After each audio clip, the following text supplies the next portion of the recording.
down because it was just too doggone loud.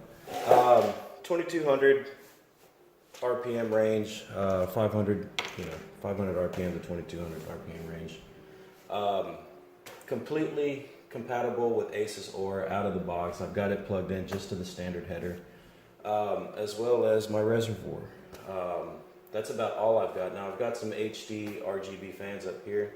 As some of you may know, they're not exactly friendly with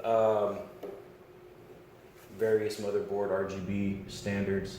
Aces has ROs, Gigabyte's got Fusion, I believe, and then of course MSI with Mystic Lighting. The EK RGB fan is compatible with all three of those out of the box. There's not many people doing demonstrations, so that's why I'm here today. Give me 1 second, we're going to get Aces Oros going. Now what we've got there, that's just the standard color cycle. This is the rainbow. And I do have it on slow, so we'll put that on mid speed for a little while. But really cool fan. You know, I've got to have it this way because it does sort of like to move itself.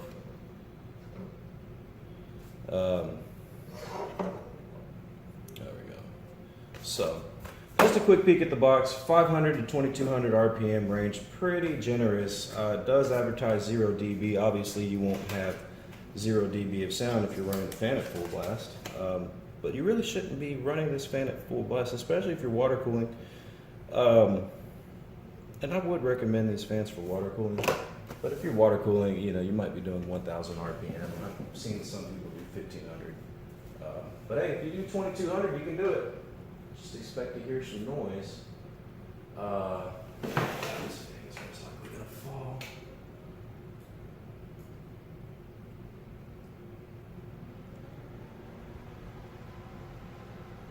There it goes.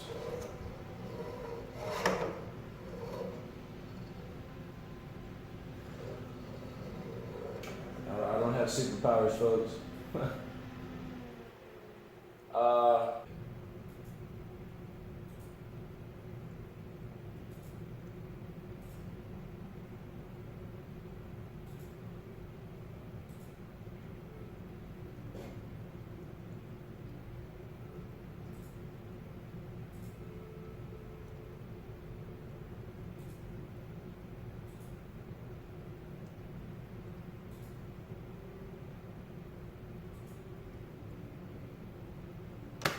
So anyways, you do have the widest PWM range that you'd come to expect from, you know, just about any RGB product in 2018.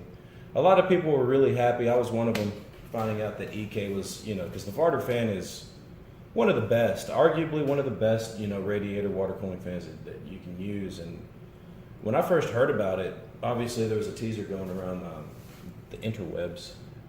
But when I first heard about it, I was pretty excited. Just because I've gotten my hands dirty with the Corsair fans. And I'm in no way talking trash on them. The only thing that makes me sad is, you know, obviously, or maybe not obviously to some of you, but this is Maximus 10 Hero, you know, brand new Z370 motherboard and, you know, 8700K. And it's not a very cheap system, you know, and RGB is a silly thing to get hung up on, but motherboard obviously having RGB, my reservoir, and if you guys are interested in that, leave a comment or, you know, whatever you like if you want to see, you know, another video specifically to that, because it is a little bit different than a standard EK RGB reservoir. If you notice, I've got this ugly thing hanging out the top, and we can dive into that some other time if you guys like. But when you spend this much money, you know, on a system that comes with an RGB feature, you know, it would be nice to have matching RGB, you know, all the fans in sync with the motherboard. But if there's a way to do that, I don't know of it. Maybe I'm dumb.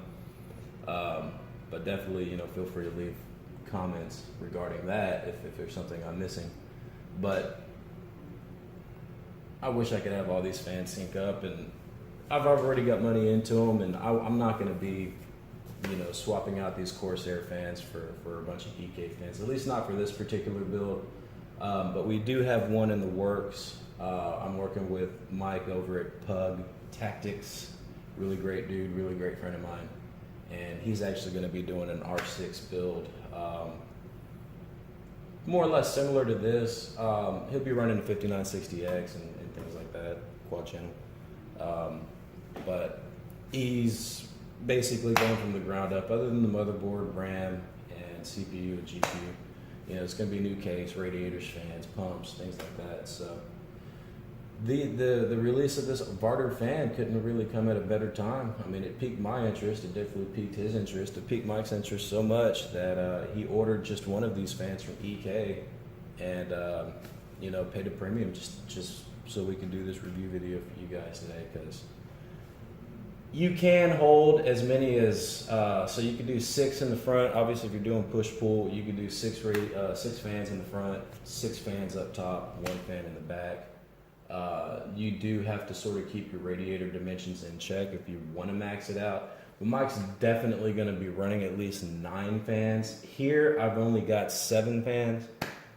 Mike's going to be running at least 9 fans, and we're almost positive that 6 of those, if not all 9, are going to be RGB fans of some variant. So rather than dive in, these fans are $30 a piece USD, $29.99. That's quite a hefty, you know, commitment to make on something that you're not really sure. So I sort of stand behind him. There's no sort of about it. I very much stand behind him in just ordering the single fan. Because even if he doesn't use it, that's only $30. You know, the fact is, Mike, I'll buy the fan from you if you decide not to use it. Because I got a test bench that I'd like to bling out. Word. So when you're planning a build like that, you know, you sort of want to do things little by little. And as far as the quality of this fan, I mean, you're going to get the quality that you'd come to expect from any EK Vardar fan.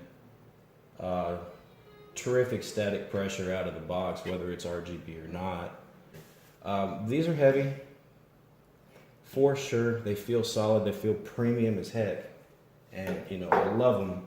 So whenever I hold other fans, and I don't want to, you know, throw any shade at any other fan manufacturer. That's not the purpose of this video. But a lot of you guys have seen cheap fans. A lot of you guys, you know what cheap fans are. A lot of times they come with cases that, you know, are in the inexpensive range. But anyways, this fan definitely feels like quality. It is really quiet. So right now, just for reference, all of the Corsair fans in this build right now are running at 1,000 RPM. And I know this isn't the best format to test noise, especially with the cell phone video, but